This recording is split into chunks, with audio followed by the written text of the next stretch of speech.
की ओर से जो ये ऑर्गेनाइज किया जा रहा है मैराथन, इस बारे में क्या कहना चाहेंगी? और ये करने का कैसे आया आपके जहन में कि मुझे ये करना चाहिए, खासकर आपके जन्मदिन पर? सब पहले तो सबको नमस्कार और बहुत बहुत धन्यवाद। देखिए, इवेंट्स हमने बहुत सारे किए हैं और आगे भी करेंगे, लेकिन हमारा जो मुख्य उद्देश्य होता है, अब यहाँ भी 150 लोग उपस्थित हैं इस समारोह में। हमारा ये कहना है कि अगर 150 लोग अपना 2 घंटे का टाइम यहाँ दे रहे हैं तो सबसे बड़ी बात ये है कि कुछ यहाँ से लेके जाए।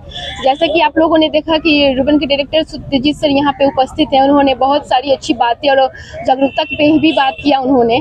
तो बस हमारा जो मोटिव होता है कि if you are doing anything, any kind of event, previously हम लोग देखें तो इंडस्ट्री कंस्ट्रक्शन पे मैंने काम किया है, यूथ एम्पावरमेंट सिम्पोजियम पे मैंने काम किया है, वुमेन एम्पावरमेंट पे काम किया है प्रीवियसली हमारे जो भी इवेंट्स हुए हैं। बट ये जो हमारा इवेंट था हेल्थ कॉन्क्लेव, जो हार्ट डिजीज पे है, ये हमारा सबसे महत्वपूर्ण इवेंट है। जैसा कि सर ने बताया कि हेल्थ सबसे ज़्यादा ज़रूरी है आज की डेट में। हर एक एज के लोग आप देख रहे होंगे, यहाँ पे युवा लोग भी हैं, यहाँ सीनियर सिटीजन्स भी हैं, बच्चे भी पार्टिसिपेट किए हैं इस इवेंट में। और हमारा जो इवेंट है वो 5 डेज़ का इवेंट है। फर्स्ट हमारा आज स्टार्ट हुआ है 10 सितंबर को मैराथन के साथ, और उसके बाद हमारा 17 सितंबर गार्गी होटल में होगा ये इवेंट। हेल्थ कॉन्फ्रेंस होगा जिसमें बड़े डॉक्टर्स होंगे जो हार्ट अटैक को लेके अवेयर करेंगे कि कैसे हम लोग 10 मिनट भी एटलीस्ट हमारे पास बेसिक नॉलेज हो बचाने का, कि एटलीस्ट वो सही सलामत हॉस्पिटल तक पहुंचे। और रहा बात कुछ मीडिया कर्मी ने सर से पूछा कि गांव-गांव तक इस बात को ले जाने का, तो सर ने सही कहा, हम और आप इसको लेके जा सकते हैं। डॉक्टर्स हमारे पास सपोर्टर्स हैं, पॉलिटिशियंस हैं हमारे लिए, बट जब तक हम लोग जागरूक नहीं होंगे ना डॉक्टर्स कुछ कर पाएंगे और ना पॉलिटिशियंस कुछ कर पाएंगे। तो ये सबसे बड़ा चीज़ है कि ये इवेंट का जो मेन मुद्दा है वो जागरूकता ही है, जागरूकता हेल्थ के प्रति, जागरूकता हार्ट डिजीज़ के प्रति। तो बस ये 5 डेज़ का है। थर्ड हमारा इवेंट होगा सोसाइटी में, जो सोसाइटी के लोगों को हम लोग अवगत करेंगे इस प्रोग्राम से। चौथा हमारा प्रोग्राम होगा 29 सितंबर को, that will be a world heart day, जो 29 सितंबर को होगा। उसमें हम लोग कॉलेज कैंपियन जो यूथ हमारा, जो सबसे ज़्यादा आबादी है अब बिहार की, भारत की, और उस भारत की सबसे बड़े आबादी को हम लोग टच करेंगे वर्ल्ड हार्ट डे पे 29 सितंबर को कॉलेज में। और 30 लास्ट डे हमारा होगा स्कूल में छोटे बच्चों के साथ और स्लम के बच्चों के साथ। That will be a completely charity kind of event, because charity भी ज़रूरी है। और मुझे लगता है कि अगर आप कुछ भी अच्छा काम कर रहे हो और लास्ट उसका जब हम लोग प्रोग्राम को समापन करते हुए, तो चैरिटी से बड़ा कोई उद्देश्य नहीं हो सकता। तो सर से बहुत कुछ सीखने को मिला है। सर को हम करीबन बहुत सालों से जान रहे हैं, अपने कॉलेज टाइम से जान रहे हैं। SGI हॉस्पिटल की भी टीम यहाँ पे है, उत्कर्ष बैंक की भी टीम है, तो कई सारे सपोर्टर्स हैं जिसके कारण हम लोग इस इतने बड़े बड़े प्रोग्राम को इनके सपोर्ट से, रुबन हॉस्पिटल, SGI हॉस्पिटल, उत्कर्ष बैंक और तमाम सपोर्टर्स आप लोग देख रहे होंगे, इनके सपोर्ट से हम लोग इस प्रोग्राम को कर पाए हैं। क्योंकि ये बहुत भव्य प्रोग्राम है।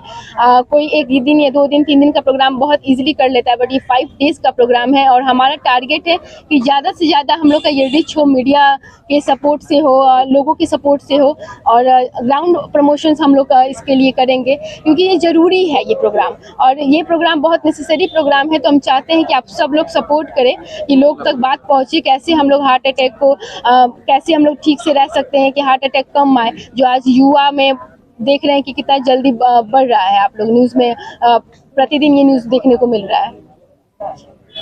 Thank you. Sir, Shashank sir से एक बार प्रोग्राम में स्टार्ट किया गया, क्या कुछ मैसेज देना चाहेंगे? देखिए, सबसे बड़ा चीज़ है कि किसी भी देश के प्रगति के लिए हेल्थ और एजुकेशन, जब तक स्वस्थ और शिक्षित वर्कफोर्स नहीं होंगे तो देश आगे नहीं बढ़ेगा। और भारत दुनिया का सबसे यंग देश है, इसलिए कि 25 से 45 साल का उम्र जो सबसे ज़्यादा उद्यमी और प्रोडक्टिव एज है, उसकी संख्या दुनिया में सबसे बड़ा है। और ये सारा दुनिया इसी अनुमान पे कि इस फोर्स को अगर स्वस्थ और शिक्षित रखेंगे तो देश एक दिन सुपर पावर होगा। तो स्वास्थ्य सबसे इम्पोर्टेंट चीज़ है। और आप लोग सब लोगों ने देखा कि सब पैसा, पावर, इन्फ्लुएंस रहते हुए भी जब कोविड हुआ तो सब बेकार हो गया। अंत में स्वास्थ्य और स्वास्थ्य कर्मी ही सबसे बड़ा धन निकला किसी दुनिया के हर जगह से। उसके बाद से स्वास्थ्य के तरफ में अवेयरनेस बढ़ा इस देश में। दुर्भाग्य है कि अभी भी इस देश में इंडिपेंडेंस अभी तक स्वास्थ्य को प्रायोरिटी नहीं लिया गया है। हमारे देश में बजट का 1.35% बजट तो स्वास्थ्य के लिए जाता है, वो बहुत चिंता का विषय है। तो इम्पोर्टेंट है इस तरह का जो हल्दी ने इस इवेंट किया है यंग लोगों के साथ में, कि हम स्वस्थ रहें, इसकी एक मैसेज जाए। दूसरा कि हमें अच्छा स्वास्थ्य चाहिए, और जब तक आप डिमांड नहीं करेंगे तब तक आपको मिलेगा नहीं। तो हम चाहते हैं यंग यहाँ के जो हैं, जो हमारे मतदाता हैं, वो डिमांड करें कि स्वास्थ्य पर कम से कम 6 से 9% खर्च किया जाए। तब जो आयुष्मान जैसा जो स्कीम सरकार ने चलाई है, जो दुनिया का सबसे बड़ा स्वास्थ्य स्कीम है, वो फ्रूटफुल नहीं होगा, वो इम्प्लीमेंट नहीं होगा, पैसे की कमी से वो आगे नहीं होगा। हालांकि प्लान बहुत अच्छा है। तो ये जो इवेंट है दोनों चीज के लिए, कि आप स्वस्थ रहें और स्वास्थ्य के लिए आप डिमांड करें। कोविड के बाद से हम लोग देख रहे हैं अस्पताल में कि यंग लोगों में भी हार्ट का बीमारी हो रहा है। लंग का हम लोग ज्यादा अनुमान किए थे, लेकिन लंग से भी ज्यादा यंग लोगों में हार्ट का बीमारी हो रहा है। उसके लिए दो चीज बहुत इम्पोर्टेंट है। एक तो खाने का जो है, जिसमें ग्रीजी चीज ज्यादा नहीं हो, फैट ज्यादा नहीं हो, और एक्सरसाइज। आप जितना एक्सरसाइज करेंगे, एक्सरसाइज में वॉक है, हर तरह का व्यायाम है, योगा है, और सबसे इम्पोर्टेंट स्विमिंग है, किसी तरह का गेम है। तो हमारे देश का एक परंपरा है जो योगा, वो बहुत साइंटिफिक है और उसका सही एप्लीकेशन होना चाहिए। दुर्भाग्य से कुछ जो योगा गुरु हैं उसको हर तरह से बेचना चाहते हैं, वो सही नहीं है। लेकिन योगा साइंटिफिक है, तो योगा करें, वॉक करें, स्विम करें और स्वस्थ रहें। खाने पीने पे ध्यान दें कि आप बहुत ग्रीजी चीज़ नहीं खाएं, बाजार का बना हुआ जितना पदार्थ वो नहीं हो, घर का हो, ऑर्गेनिक उपजाऊ का फल हो, फल जो आपको क्या लगता है कि मतलब अभी जो आप अवेयरनेस कर रहे हैं, तो उसके थ्रू अवेयरनेस फैलेगा? ऑफ कोर्स आप आ रहे हैं, सुन रहे हैं, आप अवेयर नहीं हो रहे हैं। क्या एक कार्यक्रम से आपको लगता है आप बना पाएंगे, इस तरह का माहौल बना पाएंगे? अभी तो आप पटना सिटी में कर रहे हैं, गांव देहात के लोग कैसे आपके अवेयरनेस के बारे में जानेंगे और उनको किस तरह से फायदा होगा? आप जो मीडिया के लोग हैं, आपके ही थ्रू लोग जानेंगे। और गांव गांव में आप जो कर रहे हैं, हर पंचायत में इस तरह का होना चाहिए कि हर गांव में एक क्रीड़ा खेल का मैदान, जिम का चीज, इंडोर गेम का, बच्चों में खेलने का मैदान। उससे दोनों चीज स्वस्थ भी होंगे और जो बच्चे गलत रास्ते जा रहे हैं उनका एनर्जी जो है वो डिसिपेट होगा गेम के तरफ में, सही सोच के तरफ में। ये हमारा और आपका कर्तव्य है कि इस बात को गांव-गांव तक मीडिया से फैलाएं।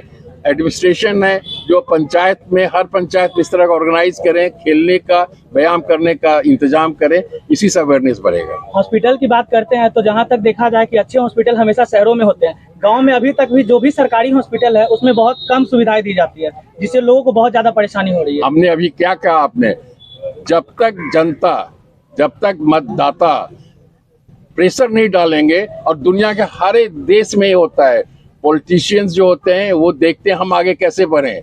अगर वो उनको लगेगा कि हम अच्छा स्वास्थ्य का प्रॉमिस करेंगे और करके दिखलाएंगे तो हम वोट में जीतेंगे, ये तरीका है उनसे अच्छा स्वास्थ्य के लिए इंतजाम कराने का। तो आप अवेयरनेस करें कि डिमांड करें, हर तरह के लिए रैली होता है, हर तरह के लिए प्रोटेस्ट होता है, स्वास्थ्य अच्छा होने का प्रोटेस्ट नहीं होता है। आप और हम मिल के जनता को अवेयर करें कि आप प्रोटेस्ट करें स्वास्थ्य के लिए, प्रोटेस्ट करें कि हर पंचायत में खेलने का, हर पंचायत में स्कूल अच्छा हो, हर पंचायत में अच्छा क्लिनिक हो, और डॉक्टरों का, नर्सेज का, टेक्नीशियंस का नंबर बढ़े। उसके लिए ट्रेनिंग, उसके लिए मेडिकल कॉलेज खोला जाए, उसके लिए नर्सिंग कॉलेज खोला जाए, जिससे कि हमें आज हम बहुत कम हैं। इंडिया पूरे दुनिया के पैमाने पे पर 1000 जो बेड होना चाहिए, जो डॉक्टर नर्स होना चाहिए, बहुत कम है इंटरनेशनल लेवल पे, और देश के लेवल पे बिहार बहुत कम है। तो अवेयरनेस इसी बात का है, इसी अवेयरनेस के लिए हम और आप यहाँ मिले हैं। अब मैं आप बता दूं कि मैं अपने तरफ से, रूबन के तरफ से, हमने अपना एक अस्पताल जो 400 बेड का है, जो मल्टी स्पेशलिटी है, हर डिपार्टमेंट उस अस्पताल में है।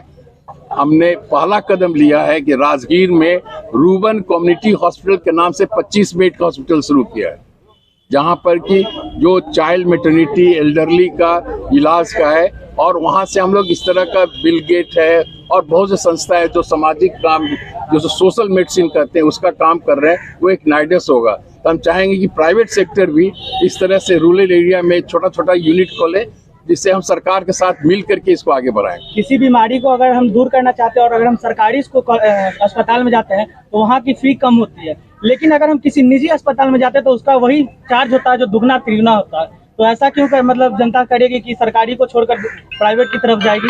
भाई साहब, आप प्रभोग कर रहे हैं। सरकारी अस्पताल को जमीन खरीदना पड़ता है। आपके शहर में आज 2 करोड़ में 1 कट्ठा जमीन मिल रहा है, उसके लिए बिल इलेक्ट्रिसिटी देना होता है, उसके लिए जो कर्मी है, जो डॉक्टर है, उनको फीस देना होता है।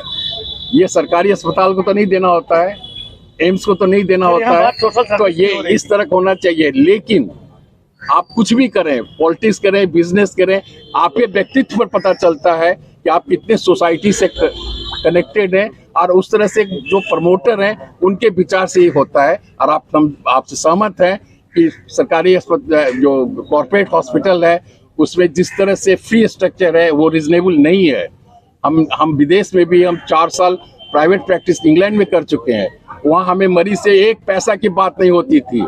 मैं चाहता हूँ इस देश में जो नियम है कि हर व्हीकल रोड पर तभी आए जब वो इंश्योर्ड हो। हम चाहते हैं भारत के हर नागरिक एक क्लिनिक से जुटे हों, हर नागरिक एक इंश्योरेंस स्कीम पर जाए, जिससे उसे पॉकेट से नहीं देना हो। उसका एक पाल है आयुष्मान, दूसरा है जो उसके कैटेगरी से ऊपर है वो भी इंश्योरेंस लें, और तीसरा है कि आप बहुत धन वाले हैं, मल्टी बिलियनर हैं, लेकिन आपके पॉकेट में एक कार्ड होना चाहिए इंश्योरेंस का। और जो मिडिल क्लास है, जो गरीब है, उनका सरकारी जो इंश्योरेंस है जैसे आयुष्मान है, उनको 1 पैसा नहीं लगेगा। जो मिडिल क्लास है, जिनके पास पैसा है, वो भी इंश्योरेंस लें, और सरकार उनको इंसेंटिव दे कि आप इंश्योरेंस लेंगे तब आपको इतना छूट इनकम टैक्स में होगा, आपको ये फैसिलिटीज होगा, वो भी इंश्योरेंस कराएं। और अमीर है उनको कंपल्स किया जाए कि आप इंश्योरेंस रखेंगे। ये तरीका है जिससे लोगों को विपत में पॉकेट के पैसा नहीं रहने के कारण इलाज बंद नहीं होगा। उससे सबसे बड़ा इम्पोर्टेंस होगा कि जो पैसे के लिए अस्पताल और मरीज के बीच में जो संबंध खराब होता है वो नहीं होगा। और तीसरा चीज़ है कि जब इंश्योरेंस होगा तो अस्पताल जो अच्छे हैं, जो सभी सुविधा उसी को रिकॉग्नाइज किया जाएगा। मैं इस बात को बोल रहा हूँ अपने एक्सपीरियंस से, जो मैं सऊदी अरेबिया और इंग्लैंड में 4 साल प्राइवेट प्रैक्टिस किया, मुझे मरीज से कभी पैसे की बात नहीं करनी होती थी। और सबसे इम्पोर्टेंट चीज़ है कि जो पैसा इंश्योरेंस से मिलता है व्हाइट मनी होता है, जो हम टैक्स देते हैं तो सरकार को नहीं मिलता है। ये रास्ता आगे का है जिसके लिए आप मीडिया, हम लोग मिल करके, डॉक्टर, जनता डिमांड करें कि इस देश में हर व्यक्ति इंश्योर्ड हो और ज़्यादा से ज़्यादा डॉक्टर, नर्स हो और अस्पताल हर क्षेत्र में बने। धन्यवाद। सर आप माइक इधर कर दीजिए, अभी सारा माइक इधर कर दो। राजेश ऑर्गेनाइजर है, आज इनका बर्थडे भी है। Happy birthday. उनका आज बर्थडे भी है।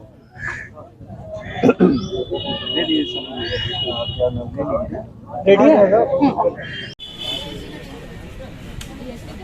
आ गया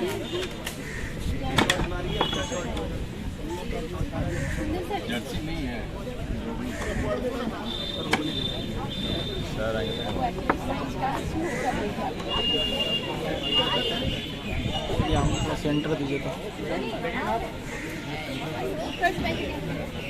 सब लोग